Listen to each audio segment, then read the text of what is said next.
സർക്കാർ ഓർഗനൈസ് ചെയ്ത കോൺക്ലേവിൽ ഒരുപക്ഷെ നല്ല അഭിപ്രായങ്ങൾ വരണം എന്നാകും നാം പ്രതീക്ഷിച്ചത്.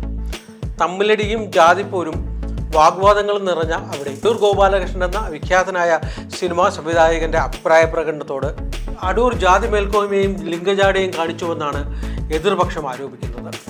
യഥാർത്ഥത്തിൽ എന്താണ് മലയാള സിനിമ കരകയറ്റാനുള്ള അഭിപ്രായങ്ങൾ സ്വരൂപിക്കാൻ നടത്തിയ കോൺക്ലേവിൽ സംഭവിച്ചത്?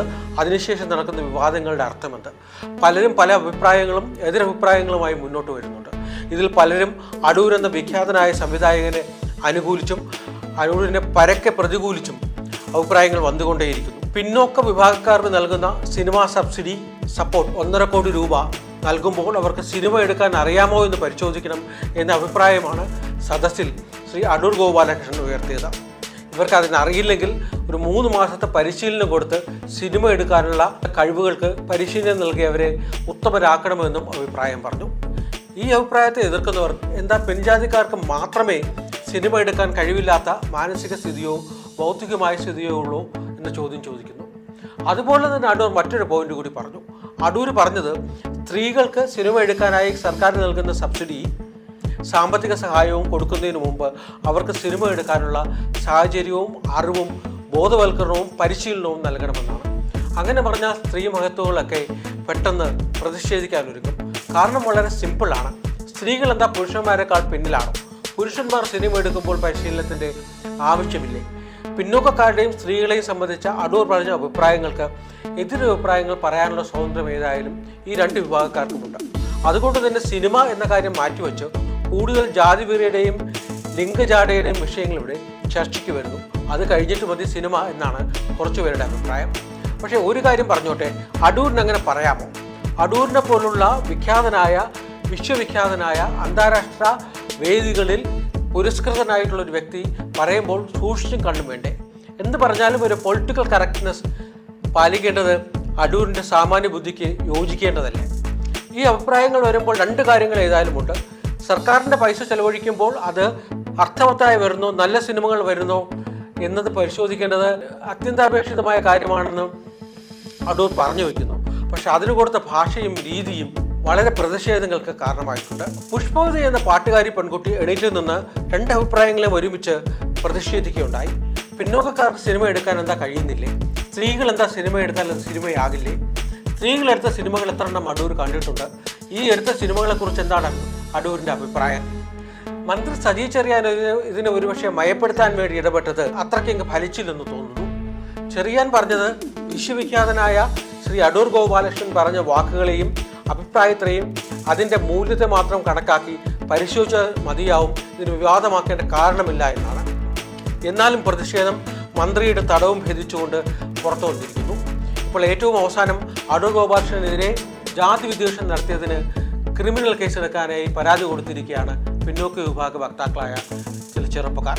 സജി ചെറിയാൻ പറഞ്ഞ ആ സാന്ത്വന വാക്കുകൾക്കും അപ്പുറം സംസ്ഥാന മന്ത്രിസഭയിലെ തന്നെ മന്ത്രി ശ്രീമതി ബിന്ദു പറഞ്ഞ അഭിപ്രായം കുറച്ചുകൂടി മൂർച്ചയുള്ളതാണ്. സ്ത്രീകൾക്കെതിരായി ഇത്തരത്തിലുള്ളൊരു അഭിപ്രായം നടത്തിയത് തീർത്തും നിഷേധാത്മകമാണ് എന്ന് ബിന്ദു പറഞ്ഞു. ബിന്ദു പറയുന്നത് പിന്നോക്കക്കാർക്കും സ്ത്രീകൾക്കും ഈ മേഖലയിലേക്ക് കടന്നു വരുവാനുള്ള സാമ്പത്തിക സഹായം കൊടുക്കുവാനുള്ളത് സർക്കാരിൻ്റെ ബാധ്യതയാണെന്നും ഇത്തരത്തിലുള്ളൊരു ഉത്തരവാദിത്വം നിറവേറ്റാൻ സർക്കാരിന് ബാധ്യതയുണ്ട് എന്നുമാണ്. ഈ 2 മന്ത്രിമാരുടെ അഭിപ്രായ പ്രകടനങ്ങളുള്ള വൈരുദ്ധ്യമൊന്ന് മാറ്റിവെക്കൂ, അതൊരു വിവാദ വിഷയമാണ്. ഇതിനോടൊപ്പം തന്നെ അടൂർ ഗോപാലകൃഷ്ണൻ പറഞ്ഞ മറ്റൊരു കമൻറ്റ് കൂടിയുണ്ട്. അന്താരാഷ്ട്ര സിനിമ ഫെസ്റ്റിവലുകൾ നടത്തുമ്പോൾ സിനിമയെ ആസ്വദിക്കുന്നവരും വിലയിരുത്തുന്നവരും സിനിമയെ നന്നായി പരിശോധിക്കുന്നവരുമാകണം അതിൻ്റെ പ്രേക്ഷകരെന്ന് അദ്ദേഹം പറയുന്നു. ഉദാഹരണമായി അദ്ദേഹം പറയുന്നു, കുറച്ച് വർഷങ്ങൾക്ക് മുമ്പ് ഫിലിം ഫെസ്റ്റിവൽ തിരുവനന്തപുരത്ത് നടക്കുമ്പോൾ ശ്രീ തിയേറ്ററിൽ ഒരു സിനിമ കാണിക്കുകയും ഈ അന്താരാഷ്ട്ര സിനിമയിൽ സെക്സ് രംഗങ്ങൾ ഉണ്ട് എന്നുള്ള അറിവ് ആളുകൾ കൈമാറി ചാല മാർക്കറ്റിലെ ചോട്ടുതൊഴിലാളികൾ കൂട്ടമായി ശ്രീ തിയേറ്ററിൽ വന്ന് അതിൻ്റെ വാതിൽ പോലും പൊളിച്ച് ഉള്ളിലേക്ക് കടന്ന് മറ്റുള്ളവർക്ക് കൂടി സിനിമ ആസ്വദിക്കാനുള്ള സാഹചര്യം ഇല്ലാതാക്കി എന്നുള്ള അഭിപ്രായം ശ്രീ അടൂർ ഗോപാലകൃഷ്ണൻ പറയുന്നു. ഇതിന് ചാലയിലെ തൊഴിലാളികൾ അന്ന് പിറ്റേ ദിവസം തന്നെ വൈകുന്നേരം തെരുവിലിറങ്ങി പ്രതിഷേധിക്കുകയുണ്ടായി. ചോദ്യം ഇതാണ്, സിനിമ വളരെ ചുരുക്കം വരുന്ന കുറച്ച് ആളുകൾക്ക് മാത്രം ആസ്വദിക്കാനും വിലയിരുത്താനുമുള്ളതാണോ?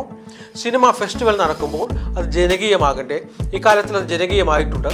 അന്നത്തെ പ്രതിഷേധത്തിന് ശേഷം അടൂർ ഗോപാലകൃഷ്ണൻ പറയുന്നു അദ്ദേഹം ചെയർമാനായി വന്ന തൊട്ടടുത്ത വർഷത്തെ ഫിലിം ഫെസ്റ്റിവൽ കമ്മിറ്റി പ്രേക്ഷകർക്കായി ടിക്കറ്റ് ഏർപ്പെടുത്തി, പാസുകൾ ഏർപ്പെടുത്തി, പ്രത്യേകിച്ചും കൃത്യമായി സിനിമ പൂർണ്ണമായും കാണാനും ഫെസ്റ്റിവൽ പൂർണ്ണമായും ആസ്വദിക്കാനും കഴിയുന്ന ആളുകളിലേക്ക് അത് ലിമിറ്റ് ചെയ്തു തോന്നുന്നു. അങ്ങനെയാണെങ്കിൽ ചുമട്ട് തൊഴിലാളികൾക്ക് എൻ്റെ സിനിമ കാണുന്നതിന് എന്തെങ്കിലും വർണ്ണ വ്യത്യാസമുണ്ടാകും എന്നുള്ള ചോദ്യമാണ് ഇവിടെ വിവാദമായി വന്നത്. ആ വിവാദം ഏതായാലും കുറച്ച് ദിവസമുണ്ടാകും. അടൂരിനെ കുറിച്ച് ഈ അഭിപ്രായങ്ങളുടെ വ്യക്തതയും മൂല്യവും എത്ര തന്നെ ആയാലും അടൂരിനെ കുറിച്ച് ഒരുപക്ഷേ ഒരു പഴയകാല സിനിമ വക്താവ് അല്ലെങ്കിൽ പഴയകാല സിനിമ കലാകാരൻ എന്ന രീതിയിൽ പുതിയ തലമുറയോട് ഒത്തുചേരാൻ കഴിയാത്ത ചില അഭിപ്രായ വ്യത്യാസങ്ങൾ അടൂർ എക്കാലവും പുലർത്തിയിരുന്നു. അല്ലെങ്കിൽ അടൂരിൻ്റെ അഭിപ്രായങ്ങളെ പുതിയ തലമുറ, പുതിയ സിനിമ എടുക്കുന്നവർ എന്നും പ്രതിഷേധത്തോടു കൂടി കണ്ടിരുന്നു എന്ന് പറയാതെ വയ്യ. പൈസ വാരിക്കോരി കൊടുക്കുന്നത് സിനിമ നിർമ്മിക്കാനായി സഹായിക്കുന്ന ഒരു സാഹചര്യം ഇവിടെ വന്നപ്പോൾ അടൂരിനൊക്കെ അക്കാര്യത്തിൽ ഏതായാലും അതൃപ്തിയുണ്ട്. കാരണം അടൂരിനെ പോലുള്ളവർ മൂല്യമുള്ള സിനിമകൾ എടുക്കാൻ വേണ്ടി വളരെ കഷ്ടപ്പെടുകയും സാമ്പത്തികമായി പ്രതിസന്ധിയിൽപ്പെടുകയും ചെയ്ത സാഹചര്യങ്ങളിൽ സർക്കാരിൻ്റെ സഹായങ്ങൾ നൽകുന്ന സംവിധാനങ്ങൾ ഇവിടെ ഉണ്ടായിരുന്നില്ല. പക്ഷേ അത് കഴിഞ്ഞു വന്ന പല സർക്കാരുകളും സിനിമ എടുക്കാൻ താല്പര്യമുള്ളവർക്കും യുവാക്കൾക്കും സ്ത്രീകൾക്കും പിന്നോക്ക വിഭാഗത്തിലുള്ളവർക്കും സാമ്പത്തിക സഹായം എങ്കിലും നൽകിക്കൊണ്ട് അവർ ഉയർത്തിക്കൊണ്ടുവരണം എന്ന ഒരു കാഴ്ചപ്പാടും നടപടികളും സർക്കാരുകളുടെ ഭാഗത്തു നിന്നുണ്ടായിട്ടുണ്ട്. പക്ഷേ അടൂർ പറയുന്നതിൻ്റെ അർത്ഥം ഒരുപക്ഷെ ജാതിയിൽ താഴ്ന്നവർക്ക് സിനിമ എടുക്കുക എന്നുള്ള ഉന്നതമായുള്ള ഒരു പ്രക്രിയ ചെയ്യാനുള്ള അവകാശവും അല്ലെങ്കിൽ സ്വാതന്ത്ര്യവും ഇല്ല എന്നൊരർത്ഥം അടൂരിൻ്റെ വാക്കുകളിൽ നിന്ന് ചികഞ്ഞെടുക്കുകയാണ് ഒരു വിഭാഗം. ഈ അർത്ഥം അത്തരത്തിൽ ചികഞ്ഞെടുക്കുന്നതിന് മതിയായ കാരണങ്ങളുമുണ്ട്. സിനിമാ വ്യവസായ രംഗം ജാതിയുടെ മേൽത്തട്ടിലുള്ളവർക്കായി കൈയടക്കി വച്ചിരിക്കുന്ന ഒരു അഭിപ്രായം കുറച്ച് വർഷങ്ങളായി ഒരു വിവാദമായിട്ടുണ്ട്. സമൂഹത്തിൻ്റെ എല്ലാ മേഖലകളിലും ജാതി മേൽക്കോയ്മ ഇന്നും നിലനിൽക്കുന്ന ഒരു സാഹചര്യത്തിൽ സിനിമ പോലുള്ള മേഖലയിൽ സാമ്പത്തികമായും കലാപരമായും ബൗദ്ധികവുമായ വളരെയധികം അംശങ്ങൾ ഉൾക്കൊള്ളുന്ന ഈ മേഖലയിൽ മേൽജാതിക്കാർക്ക് ഒരു മേൽക്കൈ ഉണ്ടാകുന്നത് ഒരു ചെറിയ കാര്യമല്ല, സ്വാഭാവികമായൊരു വിഷയമാണ്. ഇതിനെതിരായിട്ടുള്ള എതിർപ്പ് എക്കാലത്തും ഉണ്ടായിട്ടുണ്ട്, അത് ഇനിയും ഉണ്ടാവുകയും ചെയ്യും. അതിനും സാധ്യതയുണ്ട്. പക്ഷെ സർക്കാർ പൈസ കൊടുക്കുന്നത് നന്നായി സിനിമ എടുക്കാൻ കഴിയുന്നവർക്ക് തന്നെ ആകണം എന്ന് അടൂർ പറഞ്ഞ അഭിപ്രായത്തോട് ഒരുപക്ഷെ ആർക്കും യോജിക്കാൻ കഴിയില്ല. കാരണം സത്യാവസ്ഥ ഇങ്ങനെയാണ്. അടൂർ പറയുന്നത് സർക്കാരിൻ്റെ സബ്സിഡി ലഭിച്ചതിന് ശേഷം, ധനസഹായം ലഭിച്ചതിന് ശേഷം പലരും സിനിമ എടുക്കാൻ തുടങ്ങുമ്പോൾ വൻപിച്ച പ്രതിസന്ധി ഉണ്ടാകും. അടൂർ പറയുന്നത് അവർക്ക് സിനിമ എടുക്കാൻ മതിയായ അറിവുകളില്ല, അതുകൊണ്ട് പരിശീലനം കൊടുക്കണമെന്നാണ്. ഇത്തരത്തിലുള്ള പ്രതിസന്ധി ഉണ്ടാകുമ്പോൾ പല സിനിമകളും പൂർത്തീകരിക്കാൻ കഴിയാതെ വരുന്നു. സിനിമകൾ പുറത്തു വരുമ്പോൾ സിനിമ നിർമ്മിക്കാനും ഡയറക്റ്റ് ചെയ്യാനും സംവിധാനം ചെയ്യാനും ശ്രമിക്കുന്നത് ഉദ്ദേശിക്കുന്ന രീതിയിൽ സിനിമയ്ക്ക് മുഴുപ്പുണ്ടാകാതെ വരുന്നു, മൂല്യമുണ്ടാകാതെ വരുന്നു. അങ്ങനെ അവരുടെ പ്രയത്നങ്ങൾ ഒരുപക്ഷെ അവിടെ പരാജയപ്പെടുന്നു.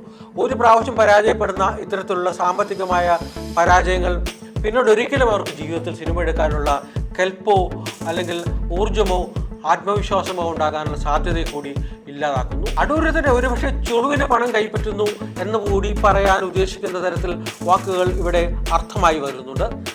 സർക്കാർ വെറുതെ ഫ്രീ ആയി കാശ് കൊടുക്കുന്നു, അപ്പോൾ എന്തും ചെയ്യാം. സിനിമ എടുക്കാൻ അറിഞ്ഞാലും അറിയില്ലെങ്കിലും സിനിമ എന്നൊരു പരിശ്രമം, ഒരു അഡ്വഞ്ചർ, ഒരു സാഹസം നടത്താമെന്ന് കുറച്ച് പേർ ശ്രമിക്കുന്നുണ്ടാവും. ഇത് സത്യാവസ്ഥ കൂടിയാണ്. പിന്നോക്കക്കാരും സ്ത്രീകളും സിനിമ എടുത്താൽ അത്രയ്ക്ക് മൂല്യമറ്റതായി വരുന്നില്ല എന്ന അഭിപ്രായം പ്രകടിക്കുന്നത് വഴി അടൂരിന് നേർക്ക് പല ചോദ്യങ്ങളും വരുന്നുണ്ട്. അടൂരെടുത്ത് എത്ര സിനിമകൾ സാധാരണക്കാർക്ക് ബോധ്യമാവുകയും മനസ്സിലാകുകയും ചെയ്യുന്നുണ്ട്. വളരെ ചുരുക്കമെന്ന പ്രേക്ഷകർ പലപ്പോഴും ഒഴിഞ്ഞ കസേരകളിൽ സിനിമാ തിയേറ്ററുകളിൽ പ്രദർശിപ്പിക്കുന്ന രംഗമുണ്ടായിട്ടുണ്ട്. നേരെ മറിച്ച് സ്ത്രീകൾ പലരും മുന്നോട്ട് വന്ന് ചെറുപ്പക്കാരായ സ്ത്രീകൾ പല മികച്ച ചിത്രങ്ങളും മുന്നോട്ട് കൊണ്ടുവരികയും അതുപോലെ തന്നെ അത് ജനസാമാന്യത്തെ വളരെയധികം സ്വാധീനിക്കുകയും ചെയ്യുന്നുണ്ട്. പിന്നോക്കക്കാർ സിനിമ എടുക്കുന്നത് അത്ര ബോധിക്കുന്നില്ല എന്ന അർത്ഥം വരുന്ന അഭിപ്രായം പ്രകടിപ്പിച്ച അടൂർ ഗോപാലകൃഷ്ണന് ഡോക്ടർ ബിജുവിനെ പോലുള്ളവർ തക്കതായ മറുപടി കൊടുക്കുന്നുണ്ട്. പിന്നോക്ക വിഭാഗത്തിൽപ്പെട്ടവർ അദ്ദേഹം തന്നെ നിർമ്മിച്ച ഡോക്ടർ ബിജു തന്നെ നിർമ്മിച്ച പല ചിത്രങ്ങളും അന്താരാഷ്ട്ര രംഗങ്ങളിൽ അടൂരിനെ പോലെ തന്നെ പുരസ്കൃതമായിട്ടുണ്ട്, അടൂരിനെ പോലെ തന്നെ ആസ്വാദജനകമായിട്ടുണ്ട്. അന്താരാഷ്ട്ര പുരസ്കാരങ്ങൾ ലഭിച്ചതുകൊണ്ട് മാത്രമോ അന്താരാഷ്ട്ര വേദികളിൽ അംഗീകരിക്കപ്പെട്ടതുകൊണ്ട് മാത്രമോ വലിയ ആളാകുമോ എന്നാണ് അടൂരിനെ ചോദ്യം ചെയ്തുകൊണ്ട് പലരും എറിയുന്ന പ്രതിഷേധം. അടൂരിനെ കുറിച്ച് പറയുമ്പോൾ ഒരുപക്ഷെ വെറും ആർട്ട് ഫിലിംസ് മാത്രം ഉണ്ടാക്കിയിട്ടുള്ള സംവിധായകനായി ആക്ഷേപിക്കാനാകില്ല. ഒരു സിനിമയുടെ കാര്യം തന്നെ നോക്കൂ. ദിലീപിനെയും കാവ്യ മാധവനെയും വെച്ച് അടൂർ ഒരു ചിത്രം പിന്നെയും എന്ന ചിത്രം സംവിധാനം ചെയ്യുകയുണ്ടായി. അത് പ്രൊഡ്യൂസ് ചെയ്തത് ശ്രീ ബേബി മാത്യു സോമതീരമാണ്. ഇത്തരത്തിലുള്ള ചിത്രങ്ങൾ നിർമ്മിക്കാനുള്ള കെൽപ്പുള്ള അടൂരിനെ പോലുള്ള സംവിധായകർ ഒരുപക്ഷെ പഴഞ്ചൻ സിനിമകളുടെ അല്ലെങ്കിൽ ആർട്ട് ഫിലിമിൻ്റെ മാത്രം വക്താക്കളായി മുദ്രകുത്താനും കഴിയില്ല. അടൂർ സിനിമയുടെ കഴിഞ്ഞ 60 വർഷമായി 6 പതിറ്റാണ്ടുകളായി സിനിമയുടെ വിവിധ മേഖലകളിൽ ഓർഗനൈസിങ്ങും അതുപോലെ തന്നെ നയരൂപീകരണത്തിലുമൊക്കെ വളരെ ഇമ്മേഴ്സ്ഡായി. കേരളത്തിന് മാത്രമല്ല രാജ്യത്താകമാനം വളരെയധികം വശീകരിക്കുന്ന രീതിയിലുള്ള മൂല്യമുള്ള കലാമൂല്യമുള്ള ആർട്ട് ഫിലിമുകൾ നിർമ്മിച്ച് മേന്മയുള്ള സ്ഥാനവും പ്രതിഷ്ഠയും നേടിയ അദ്ദേഹമാണ്. അടൂരിനുണ്ടായ ചെറിയൊരു പ്രശ്നം ഒരുപക്ഷെ അടൂർ പ്രസൻറ്റ് ചെയ്ത വിഷയങ്ങൾ അതിൻ്റെ തീവ്രത കുറഞ്ഞു പോകാതിരിക്കാൻ വേണ്ടി ഉപയോഗിച്ച വാക്കുകളും അതിൻ്റെ ഭാവപ്രകടനങ്ങളും അതിൻ്റെ മൊത്തം അർത്ഥബോധ്യവും ഒക്കെ കുറച്ചുകൂടി പൊളിറ്റിക്കൽ കറക്റ്റീവ്നെസ്, അതെ അതാണ് കറക്റ്റായ വാക്ക്, കുറച്ചുകൂടി പൊളിറ്റിക്കൽ കറക്റ്റീവ്നെസ് ഉൾപ്പെടുത്തി അടൂർ ഇത്തരം കാര്യങ്ങൾ മുന്നോട്ട് വയ്ക്കാമായിരുന്നു. പറഞ്ഞ കാര്യങ്ങളൊക്കെ യഥാർത്ഥത്തിൽ ഒരു വലിയ ശതമാനം വരെ ശരിയാണ്. ഈ രണ്ട് വിഭാഗങ്ങളെയും അടച്ചുക്ഷേപിക്കാനാകില്ല എന്നുകൂടി നാം അതിനെക്കുറിച്ച് മനസ്സിലാക്കേണ്ടിയിരിക്കുന്നു. അടൂരിന് ഒരു പക്ഷേ ഒരു പഴഞ്ചനായിട്ടുള്ള സവർണമായിട്ടുള്ളൊരു മനസ്സുണ്ട് എന്ന് ആരെങ്കിലും അധിക്ഷേപിച്ച് പറഞ്ഞാൽ അതിൽ തെറ്റ് കാണാനാവില്ല. അദ്ദേഹം അത്തരത്തിലുള്ളൊരു ബാക്ക്ഗ്രൗണ്ടിൽ നിന്നാണ് വരുന്നത്. അദ്ദേഹം മുൻകാലങ്ങളിലും പല അഭിപ്രായ പ്രകടനങ്ങളിലും ഇത്തരത്തിലുള്ള നിഷേധാത്മകമായ ചില അർത്ഥങ്ങൾ ഉണ്ടായിരുന്നു എന്നത് സത്യമാണ്. ഇത്തരത്തിലുള്ള ചർച്ചകൾ ഒരുപക്ഷേ സിനിമയ്ക്ക് വേണ്ടിയുള്ള ചർച്ചകളാവുകയും സിനിമയിൽ പുതുതായി പ്രസൻസ് സാന്നിധ്യം അറിയിക്കണമെന്ന് ആഗ്രഹിക്കുന്ന പിന്നോക്കക്കാരെയും സ്ത്രീജന വിഭാഗങ്ങളെയും ഉൾക്കൊള്ളുന്ന പുതിയൊരു മൈൻഡ് ഫ്രെയിം ഉണ്ടാക്കുകയും ചെയ്യുന്ന പുതിയൊരു ചിന്താധാര ഉണ്ടാക്കാനാണ് സർക്കാർ ശ്രമിച്ചുകൊണ്ടിരിക്കുന്നത്. ഈ ചട്ടക്കൂടിനുള്ളിൽ അടൂരി നിൽക്കാൻ ചില പ്രശ്നങ്ങളും വിഷയങ്ങളും സമ്മർദ്ദങ്ങളും ന്യൂനതകളും ഉണ്ടായേക്കാം. ദാറ്റ്സ് ഓബിയസ്, അത് വളരെ സ്വാഭാവികമാണ്. പക്ഷേ പൊളിറ്റിക്കൽ കറക്റ്റീവ്നെസ്സോടുകൂടി അഭിപ്രായങ്ങൾ പറയാനുള്ള സ്വാതന്ത്ര്യം ഏതായാലും അടൂരിനുണ്ട്. അടൂര് പറഞ്ഞ ഈ വിഷയങ്ങൾ വിവാദങ്ങളും വിവിധ വിഭാഗങ്ങൾക്കേറ്റ മുറിവുകൾക്കും അപ്പുറം ഈ വിഷയങ്ങളെക്കുറിച്ച് വളരെ കൂലങ്കഷമായി ചർച്ച ചെയ്യാനും ചിന്തിക്കാനും കൂടെയുള്ളൊരു അവസരമായി നാം എല്ലാം ഇതിനെ എടുക്കും. സർക്കാരിൻ്റെ സഹായം നേടിക്കൊണ്ട് ഇവിടെ ഉണ്ടാക്കുന്ന സിനിമകൾ പൂർണ്ണമായി എല്ലാം ഒരു 10% ഒഴിച്ചാൽ നല്ല മേന്മയുള്ളവയെ വരുന്നുണ്ടോ? അല്ലെങ്കിൽ ഈ സിനിമയ്ക്ക് അവസരം ലഭിക്കുന്നവർ അവരുടെ കഴിവുകൾ നന്നായി പ്രകടിപ്പിക്കാനുള്ള ഒരു സാഹചര്യം സൃഷ്ടിക്കപ്പെടുന്നുണ്ടോ? ഈ രണ്ട് വിഷയങ്ങളാണ് ഇപ്പോൾ ചർച്ച ചെയ്യപ്പെടേണ്ടത്. തെരുവിലുള്ള പ്രതിഷേധങ്ങളും അതിനെ സംബന്ധിച്ച വിവാദങ്ങളും അതിനൊപ്പം നടക്കട്ടെ. കോൺക്ലേവിൽ മറ്റ് പല വിഷയങ്ങളും ചർച്ചയിലുണ്ടാകുമെന്ന് കുറച്ച് മാസങ്ങൾക്ക് മുമ്പ് തന്നെ സർക്കാർ പറഞ്ഞതാണ്. സ്ത്രീകളുടെ സുരക്ഷ, തൊഴിലാളികളുടെ അവകാശങ്ങൾ, ഈ വിഷയങ്ങളിൽ എന്തൊക്കെയാണ് ചർച്ച ചെയ്തതെന്ന് അറിയില്ല. ഏതായാലും സർക്കാരിൻ്റെ പോളിസി വരെ വരുന്നതുവരെ കാത്തിരിക്കാം. അതുവരെ വിവാദങ്ങൾ ഇങ്ങനെ ആഞ്ഞടിച്ചുകൊണ്ടേയിരിക്കട്ടെ.